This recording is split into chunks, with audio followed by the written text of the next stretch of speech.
নমস্কার বন্ধুরা, আরও একবার আপনাদের সবাইকে স্বাগতম আমাদের চ্যানেল সাহিত্য এক্সপ্রেসে।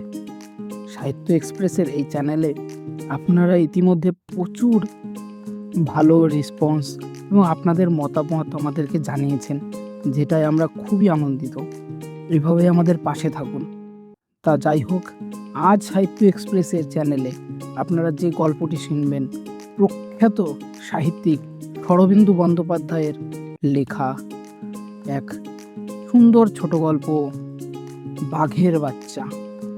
তবে আর কথা না বাড়িয়ে চলুন শুরু করা যাক শরদিন্দু বন্দ্যোপাধ্যায়ের দ্বারা রচিত গল্প বাঘের বাচ্চা। পুনা গ্রাম হইতে প্রায় 7-8 ক্রোশ দক্ষিণ পশ্চিম দিকে উপত্যকা হইতে বহু ঊর্ধ্বে গিরিসংকটের ভেতর দিয়ে দুইজন সাওয়ার নিম্নাভিমুখে অবতরণ করিতেছিল। চারিদিকেই উচ্চ নিচু ছোট বড় পাহাড়ের শ্রেণী, যেন কতকগুলো অতিকায় কুম্ভের পরস্পর ঘেঁষাঘষি হইয়া তাল পাকাইয়া এই হেমন্তর অপরাহ্নের সোনালি রৌদ্রে শুইয়া আছে।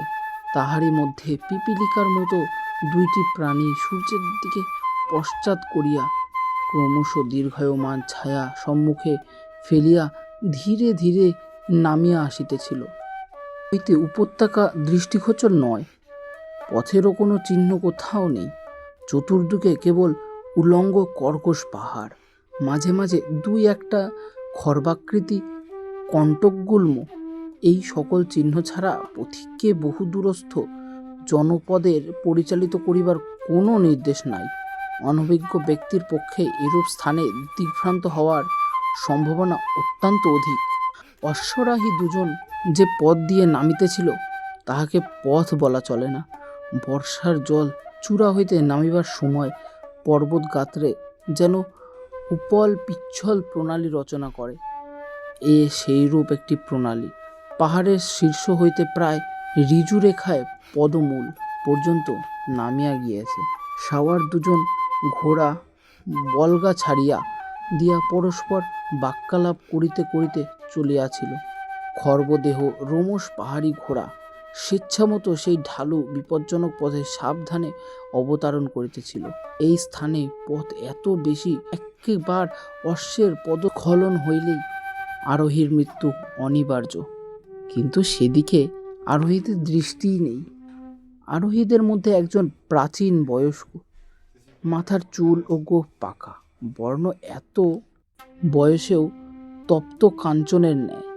কপালের এক প্রান্ত হইতে অন্য প্রান্ত পর্যন্ত শ্বেত চন্দনের দুটি রেখা বোধ করি জরাজনিত ললাট রেখা ঢাকিয়া দিয়েছে। মস্তকে শুভ্র কার্পাস বস্ত্রের 19, দেহে তুলোট আংরা আখার ফাঁকে বাম স্কন্ধের ওপর উপবীতের একাংশ দেখে যাইতেছে। চোখে মুখে একটি দৃঢ় অচঞ্চল বুদ্ধির প্রভা। দেখিলেই বোঝা যায় ইনি একজন শাস্ত্রোদ্ধায়ী অভিজাত বংশীয় ব্রাহ্মণ। ইহার হস্তে কোনো অস্ত্র নাই, কিন্তু যেরূপ স্বাচ্ছন্দ্য নিশ্চিন্তার সহিত অবতারণশীল অশ্বপৃষ্ঠে অটল হইয়া বসিয়া আছেন, তাহাতে মনে হয় কেবল ব্রহ্মবিদ্যার অনুশীলন করিয়াই ইনি জীবন অতিবাহিত করেন নাই। দ্বিতীয় আরোহীটি ইহার সম্পূর্ণ বিপরীত। বয়স বোধ করি 16 বৎসর অতিক্রম করে নাই। দেহের বর্ণ শ্যাম, কিন্তু মুখের গঠন অতিশয় ধারালো। মৃদঙ্গ সদৃশ মুখের মধ্যস্থলে শূন্য চঞ্চুর মতো নাসিকা। এই অল্প বয়সেও তাহার মুখে শিকারীর মতো একটা শানিত তীব্রতা আনিয়া দিয়াছে। চক্ষু দুটি বড় বড়, চাক্ষুতার্কে নিবিড় কৃষ্ণ বর্ণ। বালক সুলভ চঞ্চলতা সত্ত্বেও দৃষ্টি অতিশয় তীক্ষ্ণ ও মর্মভেদী।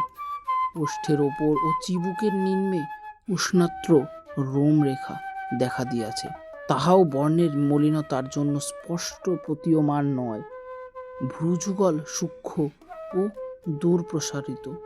সহসা এই বালকের মুখ দেখিলে একটা অপূর্ব বিভ্রম জন্মে। মনে হয় যেন একখানা তীক্ষ্ণ ধার বাঁকা কৃপাণ সূর্যালোককে ঝকঝক করিতেছে। মুখ হইতে দৃষ্টি নামাইয়া দেহের প্রতি চাহিলে কিন্তু আরও চমক লাগে। মুখের মতো দেহের সৌষ্ঠব নাই, প্রস্থের তুলনায় দৈর্ঘ্য দেহে অত্যন্ত খর্ব। প্রথমেই মনে হয় অতিশয় বলশালী, কোটি হইতে পায়ে সুর তোলা নাগরা জুতা পর্যন্ত প্রাণ সার, অথচ ক্ষীণ, মৃগচরণের মতো যেন অতি দ্রুত দৌড়িবার জন্যই সৃষ্টি হইয়াছে। কিন্তু কোটি হইতে ঊর্ধ্বে দেহে ক্রমশ প্রশস্ত হইয়া বক্ষস্থল এরূপ বিশাল আয়তন ধারণ করিয়াছে যে বিস্মিত হইতে হয়। আরও অদ্ভুত তাহার দুই বাহু, অজানা লম্বিত বলিলেও যথেষ্ট হয় না। সন্দেহ হয় ঘোড়ার পিঠে বসিয়া হাত বাড়াইলেই মাটি হইতে উপল খণ্ড তুলিয়া লইতে পারেন। তাহার উপর যেন সপুষ্ট তেমনি পেশিবহুল। দুই বাহু দিয়া কাহাকে সবলে জড়াইয়া ধরিল তাহার পাঁজর ভাঙিয়া যাওয়া সম্ভব নয়। এই বালক হাসিতে হাসিতে চতুর্দিকে চঞ্চল চক্ষে দৃষ্টিপাত করিতে করিতে নামিতাছিল। ঘোড়ার রেকাব নাই, লাল রোমসের জরিমরা লাগাম ছাড়িয়া দিয়াছে, অথচ কম্বলের জিনের ওপর এমনভাবে বসিয়া আছে যেন সে আর ঘোড়া পৃথক নয়, কোনো ক্রমেই তাদের বিচ্ছিন্ন করা যাবেই না। বাম হস্তে আগাগোড়া লোহার ভারী বল্লমটা এমনি অবহেলা ভরে ধরিয়া আছে যেন পাগড়ির ওপর খেলাচ্ছলে রোপিত সুকপুচ্ছটার চেয়েও সেটা হালকা। ঘোড়া দুইটি পাহাড়ের পদমূলে আসিয়া দাঁড়াইল। সম্মুখে প্রায় 50 গজ দূরে আর একটা পাহাড় আরম্ভ হইয়াছে, এবার সেইটাতে চড়িতে হইবে। সূর্য পেছনের উচ্চ পাহাড়ের চূড়া স্পর্শ করিল, শীঘ্রই তাহার আড়ালে ঢাকা পড়িবে। বালক চতুর্দিকে চাহিয়া যেন প্রাণ শক্তি অতিশয্য বশত উচ্চকণ্ঠে হাসিয়া উঠিল। তারপর বলিল, দাদো, প্রতিধ্বনি শুনবে? হো হো, চুপ চুপ চুপ, এইবার শোনো। কয়েক মুহূর্ত পরেই 3 দিক হইতে ভৌতিক শব্দ ফিরিয়া আসিল। হো হো হো হো। বালক আঙ্গুল নির্দেশ করিয়া উত্তর দিকে একটা উচ্চ পর্বতশৃঙ্গ দেখাইয়া বলিল, ওইটে সবচেয়ে দূরে। আওয়াজ ফিরে আসতে কত দেরি হলো দেখলে? চোখে দেখে কিন্তু বোঝা যায় না কোনটা কাছে কোনটা দূরে। অন্ধকার রাত্রে পথ হারিয়ে গেলে প্রতিধ্বনি ভারী কাজে লাগে, তাই না দাদু? বৃদ্ধ মৃদু হাস্য উত্তরে করিলেন, তা লাগে, কিন্তু অন্ধকার রাত্রে এরকম জায়গা পথ হারিয়ে যাবার তোমার কোনো সম্ভাবনা আছে কি? বারে, তা নেই। তুমি আমার চোখে বেঁধে দাও, দেখো আমি ঠিক পুনায় ফিরে যেতে পারবো। সে তো আমি জানি। লেখাপড়ার দিকে তো তোমার একেবারে মন নেই, কেবল দিবারাত্রি পাহাড়ে জঙ্গলে ঘুরে বেড়াতে পেলেই ভালো থাকো। তোমার বাবা যখন আমার কাছে কৈফত চাইবেন, তখন যে আমি কি কৈফত দেব তাও জানি না। বালকের মুখে একটা দুষ্টুমির হাসি খেলিয়ে গেল। সে বৃদ্ধের দিকে আর চোখে কটাক্ষপাত করিয়া বলল, আচ্ছা দাদু, আলিফ ভালো না অ ভালো? বা দিক থেকে ডান দিকে লেখা সুবিধা না ডান দিক থেকে বা দিক? বৃদ্ধ বিরক্ত হয়ে বললেন, সে তুই বুঝতে পারবে না। 16 বছর বয়স হলো, এখনো নিজের নাম সই করতে শিখলো না। তোমার লেখাপড়ার চেষ্টা করাই বৃথা। কিন্তু শিকারের দিকেও তো তোমার মন নেই দেখতে পাই। আজ সারাদিন ঘুরে একটা খরগোশ মারতে পারলে না। বালক আক্ষেপে হস্ত উৎক্ষিপ্ত করিয়া বলিল, ও খরগোশ আমি মারতে পারি না দাদু, আমার ভারী মায়া করে। ওইটুকু জানোয়ার, তার উপর হিংসার লেশ, তার শরীর নেই, খালি প্রাণপণে পালাতে জানে। বৃদ্ধ জিজ্ঞাসা করিলেন, তবে কোন জানোয়ার মারতে চাও শুনি? বাঘ? উৎসাহ ও প্রদীপ্ত চক্ষে কিশোর বলিল, দাদু তুমি আমার মনের কথা বললে। হ্যাঁ, বাঘ মারতে চাই। এই পাহাড়ে বাঘ পাওয়া যায় নাকি দাদু? কি হলো? বৃদ্ধ মাথা নাড়িয়ে বলিলেন, না, শুনেছি আরো দক্ষিণে পাহাড়ের গুহায় বাঘ আছে, কিন্তু তুমি বাঘ মারবে কি করে? কিশোর বলিল, কেন, এই বল্লম দিয়েই মারবো, মাটিতে সামনাসামনি দাঁড়িয়ে মারবো। ভয় করবে না তোর? ভয়? বালকের উচ্চাহাস্য হওয়ায়, কি ভয়? ভয়? বালকের উচ্চ হাস্য আবার চারিদিকে প্রতিধ্বনি তুলিল। আচ্ছা দাদু, ভয় জিনিসটা কি আমাকে বুঝিয়ে বলতে পারো? সকলের মুখেই ওই কথাটা শুনতে পাই, কিন্তু ওটা যে কি পদার্থ তা বুঝতে পারি না। ভয় কি ক্ষুধার মতো একটা প্রবৃত্তি? দাদু বলিলেন, ভয় কি তা বুঝতে পারবে যেদিন প্রথম যুদ্ধে নামবে, যেদিন হাতিয়ারবন্ধ শত্রুকে সামনে দেখতে পাবে। বালক কি একটা বলিতে গেল, কিন্তু পরক্ষণে নিজেকে সংবরণ করিয়া লইয়া চুপ করিয়া ভাবিতে লাগল। দাদু বলিলেন, আমি বড় বড় বীরের মুখে শুনেছি যে তারা প্রথমে শত্রুর সম্মুখীন হয়ে ভয় পেয়েছেন। এতে লজ্জার বিষয় কিছু নেই, সেই ভয়কে জয় করাই প্রকৃত বীরত্ব। সূর্য গিরিসিংহের অন্তরালে অদৃশ্য হইল।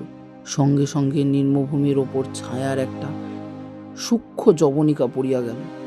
শুধু ঊর্ধ্বে নগ্ন গিরিকূট এবং আরো ঊর্ধ্বে নীল আকাশ, একখণ্ড মেঘ সিন্দুর বর্ণ ধারণ করিয়া জ্বলিতে লাগিল।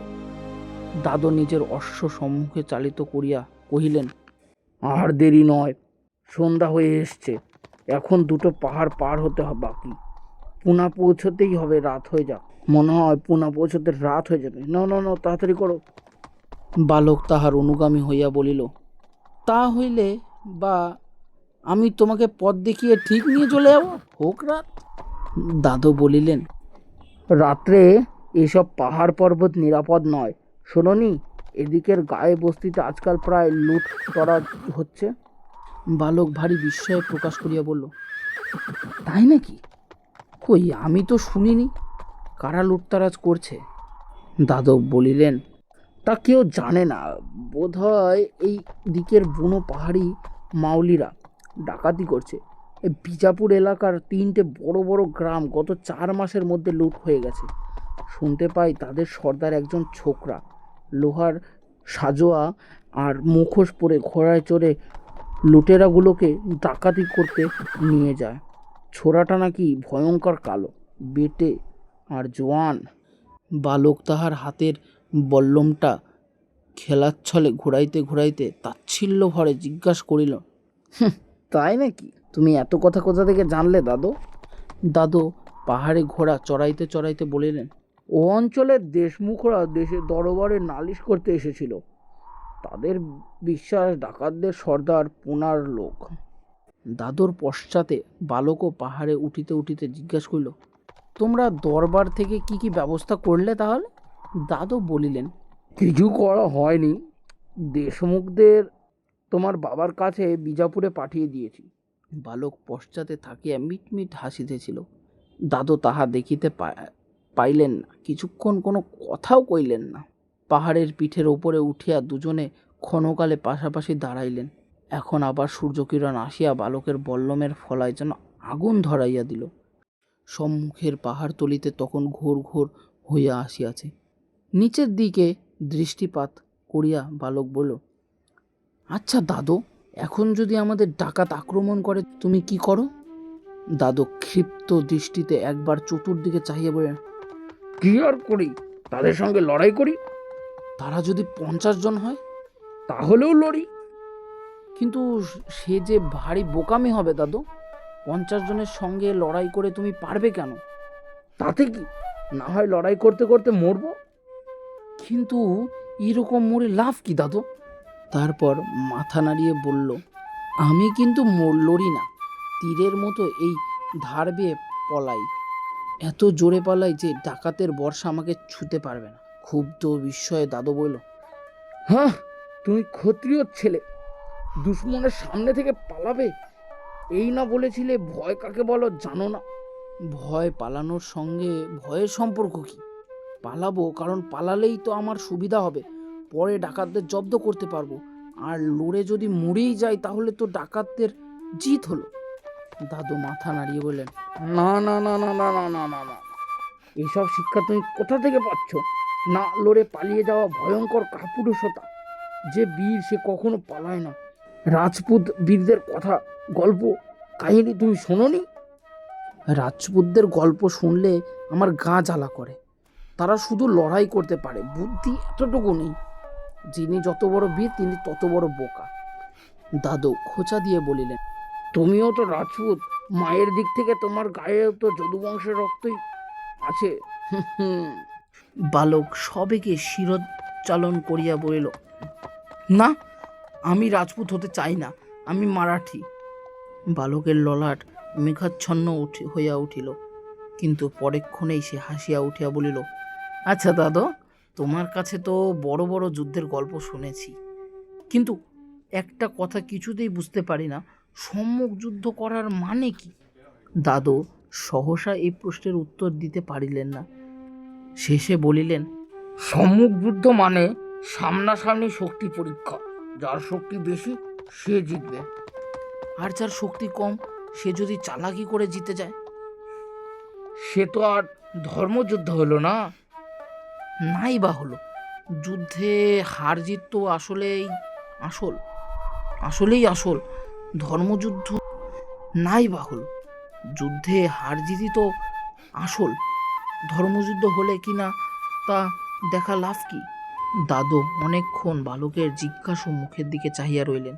শেষে দুঃখিতভাবে ঘাড় নাড়িয়া বিড়বিড় করিয়া বলিলেন, বাপের স্বভাব 16 আনা পেয়েছে, তেমনি ধূর্ত আর হুঁশিয়ার, সর্বদাই লাভ লোকসানের দিকে নজর।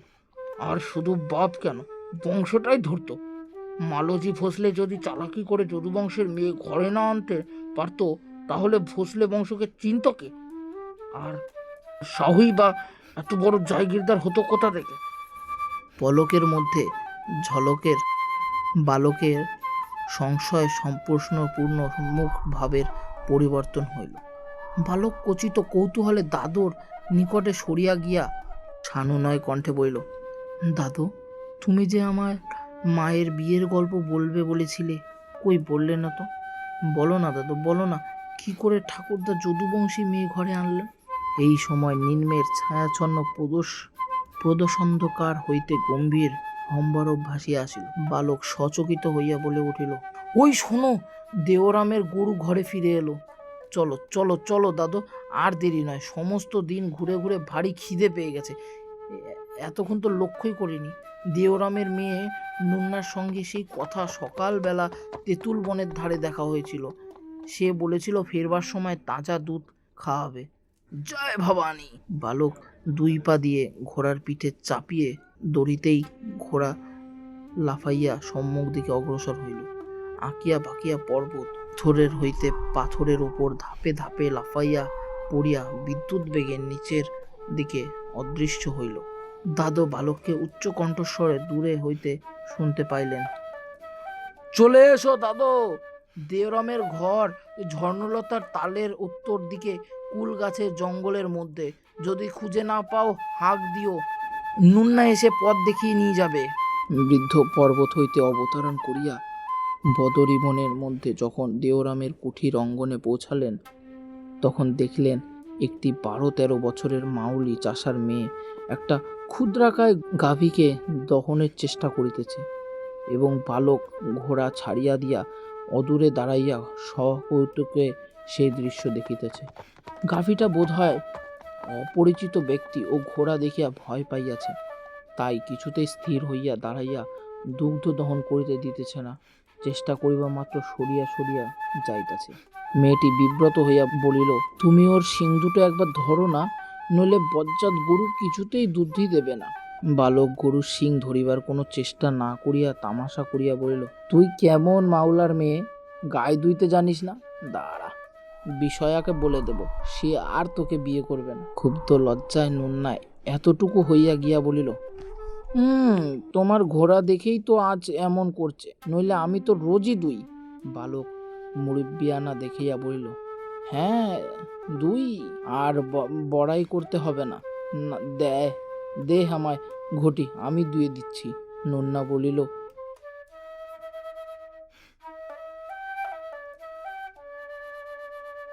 বালকের আত্মাভিমানে বিশেষ আঘাত লাগিল। সে তর্জন করিয়া বলিল, কি ফেলে দেবে? দেখি তো কেমন তোর গরু, দে ঘটি। নন্নার হাত হইতে জোর করিয়া ঘটি কাড়িয়া লইয়া বালক দুগ্ধ দহন করিতে বসিল। গরুটা ঘাড় বাঁকাইয়া একবার দহনকারীকে দেখিয়া লইয়া চক্রাকারে ঘুরিতে আরম্ভ করিল, কিন্তু বালকও ছাড়িবার পাত্র নয়। ঘটি লইয়া মুখে নানা প্রকারের প্রীতিসূচক শব্দ করিতে করিতে তাহার পশ্চাতে ঘুরিতে লাগিল। অবশেষে কি মনে করিয়া গাভীটা দাঁড়াইয়া পড়িল। তখন বালক সন্তর্পণে তাহার দেহ হাত বুলাইয়া দিয়া গাভীর পশ্চাৎ দিকে বসিয়া দুই জানুর মধ্যে ভণ্ডটি ধরিয়া যেমন গম্ভীর উদ্ভাসের দিকে হাত বাড়াইয়াছে, অমনি গাভী এক এক চরণ তুলিয়া তাহাকে এরূপ সবেগে পদাঘাত করিল যে বালক ভণ্ড সমেত চিত হইয়া মাটিতে পড়িয়া গেল। নুন্না কালকণ্ঠে উচ্চ হাসি করিয়া উঠিল। গাভীটি যেন কর্তব্য কর্ম সুচারুরূপে সম্পন্ন করিয়া স্থির হইয়া দাঁড়াইয়া রোমন্থন করিতে লাগিল। বৃদ্ধ তাদ অশ্ব হইতে অবতরণ করিয়া বালকের কাছে আসিয়া জিজ্ঞাসা করিলেন, লেগেছে নাকি?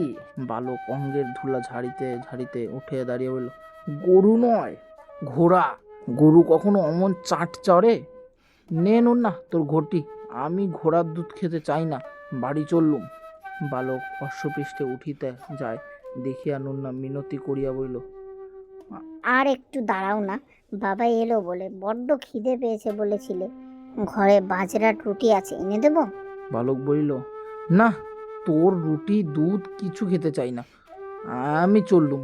এমন সময় কুঠিরের পশ্চাতের ঘন ঝোপের ভেতর হইতে দুইটি লোক বাহির হইয়া আসিল। একজন খরবাকায় বৃষ্যস্কন্দ মধ্যবয়স্ক লোক, অপরটি 25-26 বছর বয়সের দৃঢ় শরীর যুবা। হাতের বল্লম কুঠিরের গায়ে হেলাইয়া রাখিয়া মধ্যবয়সী লোকটি দ্রুতপদে আসিয়া বালকের ঘোড়ার রাশ ধরিল। বালক তখন ঘোড়ার ওপর চড়িয়া বসিয়া আছে। লোকটি সানুনয় নিম্নকণ্ঠে বলিল, রাজা, ঘোড়া থেকে নামো, দুধ না খেয়ে যেতে পাবে না। যুবকটিও এতক্ষণে সশ্রম্ভন হাস্যোদ্ভাসিত মুখে নিকটে আসিয়া দাঁড়াইয়াছিল। বালক এক লম্ফে ঘোড়া হইতে নামিয়া দৌড়াইয়া গিয়া নুন্নার চুলের মুঠি ধরিল।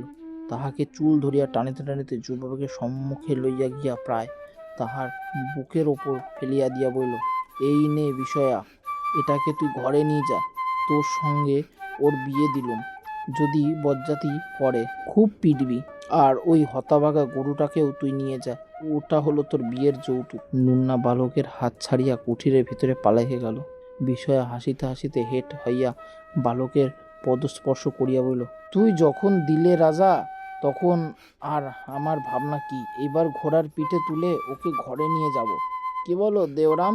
দেওরাম গম্ভীরভাবে একটু হাসিয়া বলল, তা যাস, রাজা যখন তোর হাতে নুন্নাকে দিয়েই দিয়েছে, তখন আর আমি কি করব বল? আর আমি নুন্নার মনও জানি। এই সময় নুন্নার হাসি মুখ কুঠিরের ভেতর হইতে পলকের জন্য দেখা গেল। সে সশব্দে কুঠিরের দ্বারা বন্ধ করিয়া দিল। দেওরাম ভূপতি ঘটিটা তুলিয়া লইয়া দুগ্ধ দহনে প্রবৃত্ত হইল। গাভীটা এবার আর কোনো আপত্তি করিল না। বৃদ্ধ দাদু এতক্ষণে অদূরে দাঁড়াইয়া ইহাদের কথাবার্তা শুনিতেছিল। তাহার মুখে সংশয় ও সন্দেহের ছায়া ঘনীভূত হইতেছিল। এই নির্জন বনের মধ্যে একটিমাত্র কুঠির, তাহার অধিবাসী এই ভূমিকায় দেওরাম। ইহারাকে এবং বালকের সহিত ইহাদের পরিচয় হইল কি রূপে? তিনি অগ্রসর হইয়া বিষয়াকে জিজ্ঞেস করিলেন, তোমরা একে চিনলে কি করে? নিমেষের জন্য বিষয়া ও বালকের চোখে চোখে একটা ইঙ্গিত খেলিয়া গেল। বিষয়ার মুখ ভাবলেশহীন হইয়া গেল। সে কিছুক্ষণ নীরব থাকিয়া বলিল, দরবারে ওকে দেখেছি, উনি জায়গিরদারের ছেলে। বৃদ্ধ সন্দিগ্ধভাবে পুনশ্চ প্রশ্ন করিল, তোমরা ওকে রাজা বলে ডাকছো কেন? বিষয়া কোনো উত্তর খুঁজিয়া পাইল না। দুগ্ধ দহন করিতে করিতে দেওরাম জবাব দিল, জায়গিরদারের ছেলে, উনিই একদিন মালিক হবেন, তাই রাজা বলে ডাকি। দাদু উত্তরে সন্তুষ্ট হইলেন না, বলিলেন, উনি জায়গিরদারের মেজো ছেলে, তাও জানো না? সে যাক। বালকের দিকে ফিরিয়া জিজ্ঞাসা করিলেন, কিন্তু তুমি এদের চিনলে কি করে জিজ্ঞাসা করি? বালক অত্যন্ত সরলভাবে উত্তর দিল, শিকার করতে এসে এদের সঙ্গে ভাব হয়েছে দাদু, ও তুমি তো আর প্রত্যেকবার আমার সঙ্গে আসো না, তাই জানো না। অতবার শিকার করে ফেরবার মুখে দেওরামের জোয়ারি রুটি খেয়েছি। দেওরাম আমাকে ভারী যত্ন করে। দাদু বালকের ছলনাহীন মুখের দিকে কিয়ৎকাল তীক্ষ্ণ দৃষ্টিতে তাকাইয়া থাকিয়া শুধু কইলেন, মনে মনে ভাবিলেন, তোমার গতিবিধির ওপর এখন হইতে একটু বিশেষ লক্ষ্য রাখিতে হইবে, ব্যাপারটা বোঝা যাইতেছে না। ধরস দুগ্ধের পাত্র আনিয়া দেওরাম বালকের হাতে দিল। বালক জিজ্ঞেস করল, দাদু তুমি খাবে না? দাদু কহিলেন, না, তুমি খাও, আমার এখনো আহিক বাকি। দুগ্ধপাত্র দুই হস্তে ধরিয়া বালক অদূরে একটি শিলাখণ্ডের ওপর দিয়া বসিল। দেহরামও তাহার অনুবর্তী হইয়া পাশে গিয়া দাঁড়াইল। এক চুমুক দুগ্ধ পান করিয়া বালক অন্যমনস্কভাবে আকাশের দিকে তাকাইয়া নিঃস্বরে বলিল, পরশু আমাবস্যা। দেহরাম অলসভাবে ঊর্ধ্বে দৃষ্টি করিয়া অস্ফুটের বলিল, হ্যাঁ, লোক সব তৈরি আছে। কোথায় থাকতে হবে? রাক্ষস মুখ গুহার মধ্যে। আমি 1.5 প্রহর রাত্রে আসবো। 25 জনের বেশি লোক যেন না হয়। বেশ, এবার কোন দিকে যাওয়া হবে? তোর দিকে। দক্ষিণে আর নয়, সেদিকে বড় হইচই হয়েছে। দরবার পর্যন্ত খবর গেছে। দাদু তাহাদের দিকে লক্ষ্য করিতেছে দেখিয়া দেওরাম প্রকাণ্ড একটা হাই তুলিয়া অপেক্ষাকৃত উচ্চকণ্ঠে বলিল, আচ্ছা, হরিণ কিন্তু এদিকে পাওয়া যায় না। বালক বাকি দুগ্ধটুকু নিঃশেষ পান করিয়া উঠিয়া দাঁড়াইয়া সহজভাবে বলিল, আজ তাহলে চললুম। দেওরাম, নন্নার বিয়ে দিয়ে আমাকে খবর দিও, আমি দাদুকে নিয়ে আসব। দাদু একজন ভারী শাস্ত্রজ্ঞ পণ্ডিত, জানো তো, ইনিই নুন্নার বিয়ে দেবেন। ঘোড়ার পিঠে এক লাফে উঠিয়া বালক বলিল, আর যদি হরিণ ছানা পাও পুনায় নিয়ে যেও, আর দেরি করবা না, রাত হয়ে এলো। দাদুর আবার ভারী ডাকাতের ভয়। বিষয়া ও দেওরাম দাঁড়াইয়া রহিল। সারোহী দুজনেই বিতরী কানন পার হইয়া ঝর্ণার সঞ্চিত অগভীর ক্ষুদ্র জলাশয় পাশ দিয়া আবার পাহাড়ে উঠিতে আরম্ভ করিল। এইটি শেষ পাহাড়, ইহার পরেই উপত্যকা। কিছুক্ষণ কোনো কথা হইল না। দুজনেই স্ব চিন্তায় মগ্ন। এদিকে অন্ধকার গাঢ় হইয়া আসিতেছে। ঘোড়া দুটি সতর্কভাবে পর্বতগাত্র আহরণ করিতেছে। হঠাৎ চমক ভাঙিয়া বালক দাদুর দিকে দৃষ্টিপাত করিল। দেখিল দাদু তাহার মুখের প্রতি সন্দেহকুল চক্ষে চাহিয়া আছেন। বালক অপ্রতিভ হইয়া পড়িল। তারপর জোর করিয়া হাসিয়া বলিল, কি হয়েছে দাদু? কি দেখছো? এবার আমার মার বিয়ের গল্প বলো।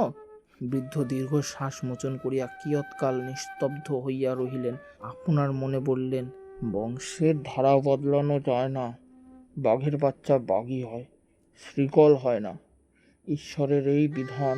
কে জানে, হয়তো এর মধ্যে মঙ্গলেরই বীজ নিহিত আছে। বালক তাহাকে দীর্ঘকাল চিন্তা করিবার অবকাশ না দিয়া পুনশ্চ কহিল, বলো না দাদু, বলো না দাদু, বলো।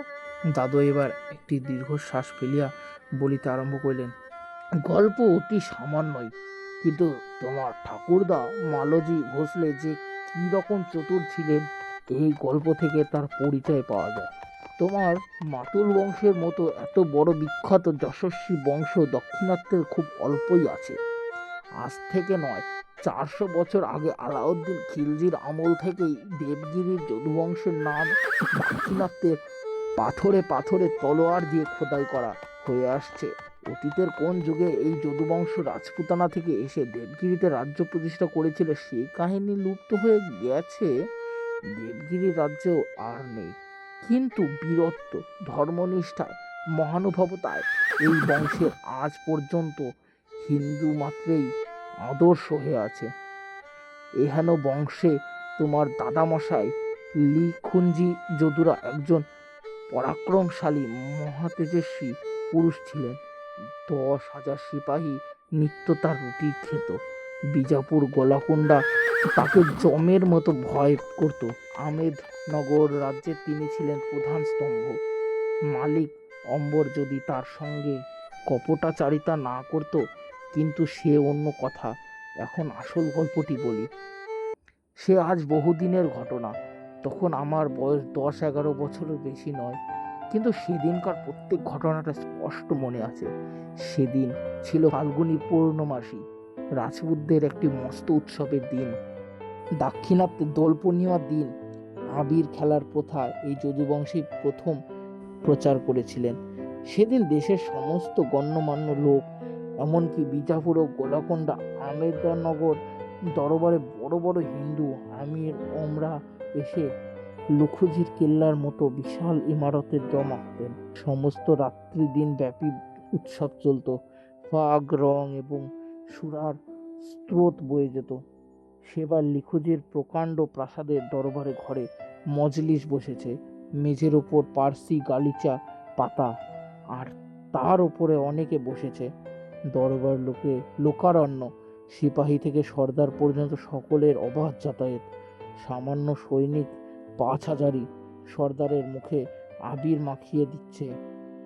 মনসবদার সিপাহীকে মাটিতে ফেলে তার মুখে মদ ঢেলে দিচ্ছে। হাসির হররাট ছুটছে। ছোট বড় উচ্চ নিচু কোনো প্রভেদ নেই। এই একদিনের জন্যই সকলেই সমান, সবাই আমাদের মতো, সবাই আমোদে মত্ত। সবার মাঝখানে মস্ত বড় একটি চাঁদির থালায় আবিরের স্তূপকৃত রয়েছে। সেই থালা ঘিরে প্রধান প্রধান অতিথিরা বসেছেন।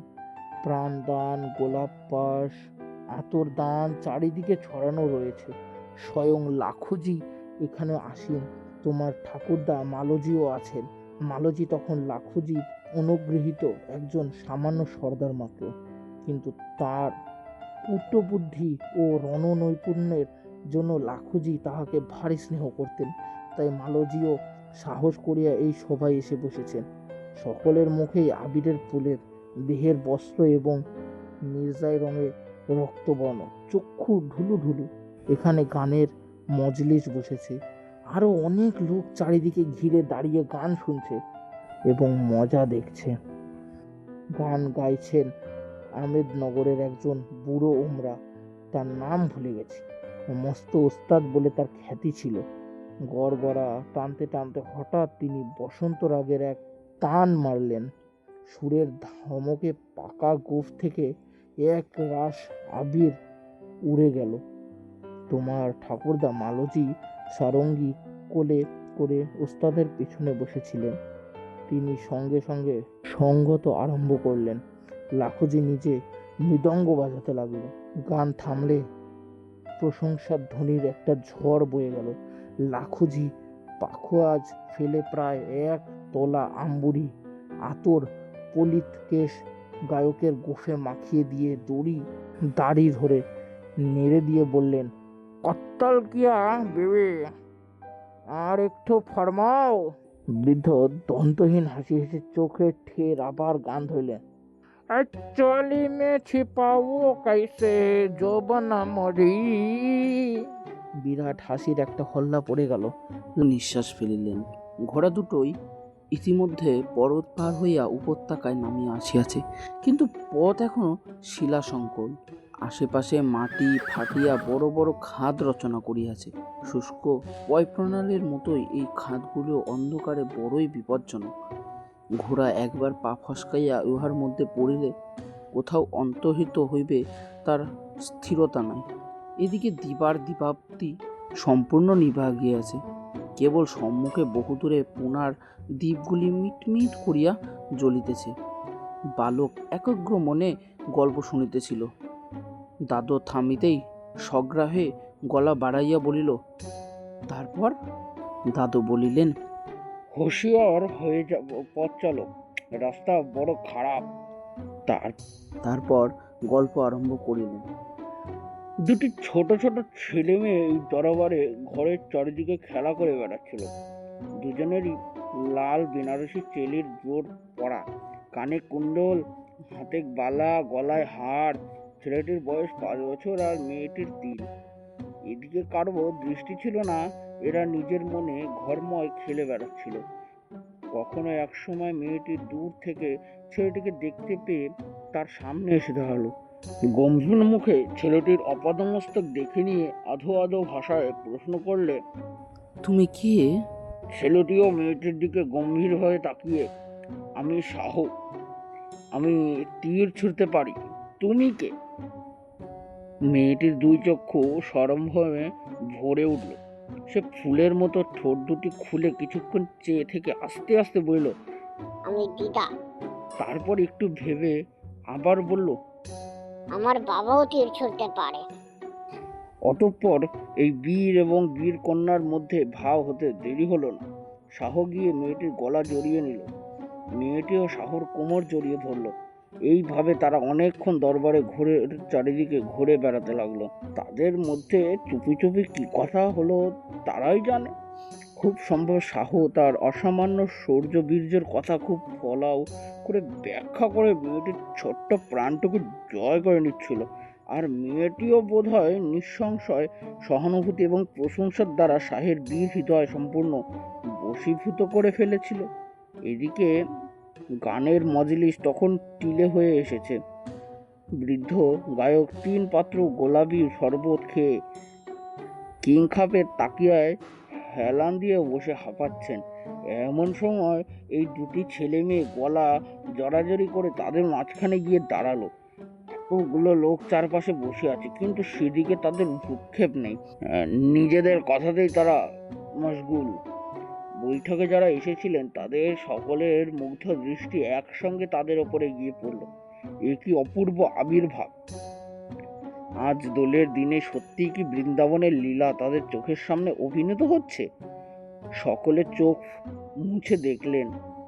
তাই তো, ছেলেটির বর্ণ নবজলধার শ্যাম্য, আর মেয়েটি বিদ্যুলতার মতো গৌরী। মেয়েটি হঠাৎ কি খেয়াল হলো, সে অতর্দানে তার ছোট্ট চাপার কলির মতো আঙুল ডুবিয়ে শাহর নাকের নিচে আঙুল বুলিয়ে দিল। শাহ আদর আপ্যায়ন কম যাবার পাত্র নয়। সেও চাঁদির থালা থেকে এক মুঠে আবির তুলে নিয়ে সযত্নে মেয়েটির মুখে ও কপালে লাগিয়ে দিল। সকলেই আনন্দের জয়ধ্বনি করে উঠলেন, রাধা গোবিন্দজি কি জয়, রাধা গোবিন্দজি কি জয় বলে সবাই আর্তনাদ করতে লাগলেন। রাধা গোবিন্দজি কি জয়, রাধা গোবিন্দজি কি জয় বলে সবাই জয়ধ্বনি দিতে লাগলেন। লঘুজি আর মালজিও ছাড়া আর কেউ জানতেন না এই ছেলে মেয়ে দুটি কে।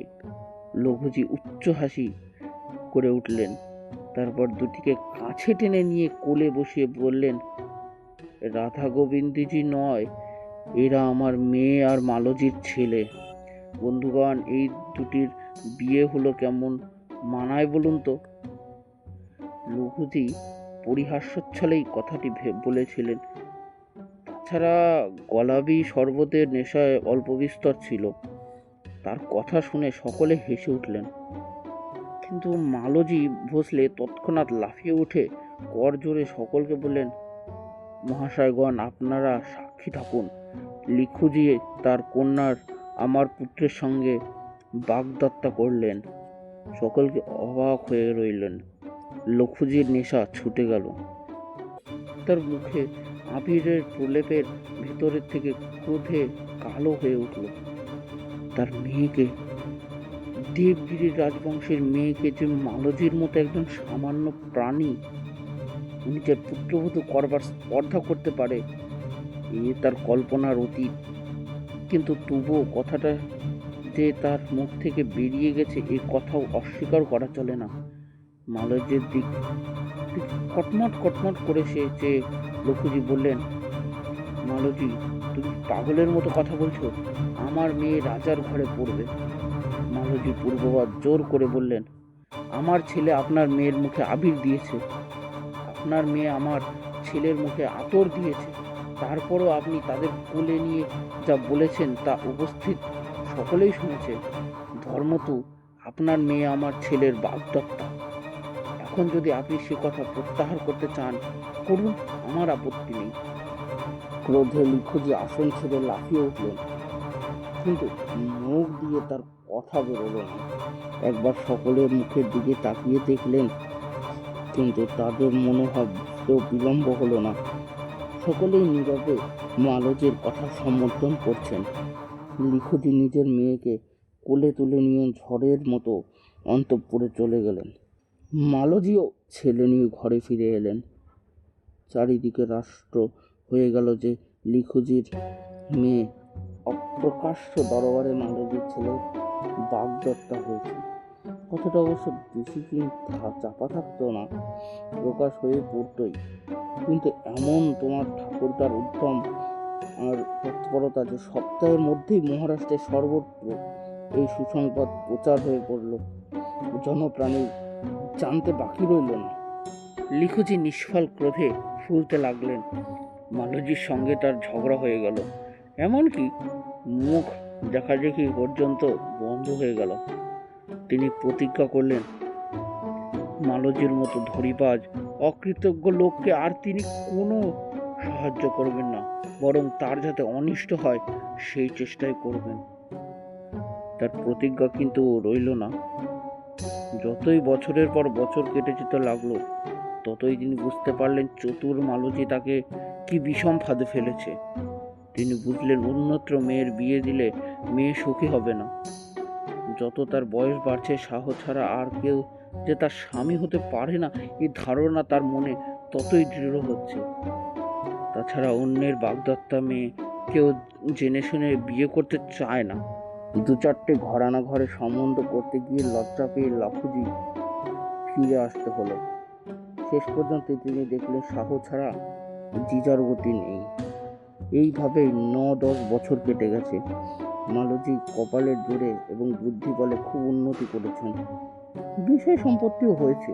লিখুজির বিদ্বেষ ও অনিচ্ছা কমে আসতে লাগলো। তারপর একদিন মালতীকে নিজের বাড়িতে ডেকে পাঠিয়ে তাকে আলিঙ্গন করে বললেন, ভাই, আমারই ভুল। জিজাকে তুমি তোমার ছেলের জন্য নিয়ে যাও। ব্যাস, আর কি, ওইখানেই গল্প শেষ। মালতীর মতলব সিদ্ধ হলো। মহা ধুমধাম করে তোমার বাপের সঙ্গে তোমার মায়ের বিয়ে দেওয়া হলো। তখন তোমার মার বয়স 13 বছর আর শাহের 15। বিয়ের রাত্রে তোমার মার গর্বোজ্জ্বল হাসি ভরা মুখ আমার আজও মনে আছে। তবে এ কথা ঠিক যে জন্মান্তরের সম্বন্ধ না হলেও এতে বাধা বিঘ্ন অতিক্রম করে এত বড় সামাজিক পার্থক্য লঙ্ঘন করে এই বিয়ে। তোমার মা বাবা পূর্বজন্ম স্বামী স্ত্রী ছিলেন। বৃদ্ধ দাদু মৌন হইলেন। কিছুক্ষণ কোনো কথা হইল না। দুজনেই নীরবে চলিলেন। অন্ধকার তখন বেশ গাঢ় হইয়াছে। পাশের লোকও স্পষ্ট দেখা যায় না।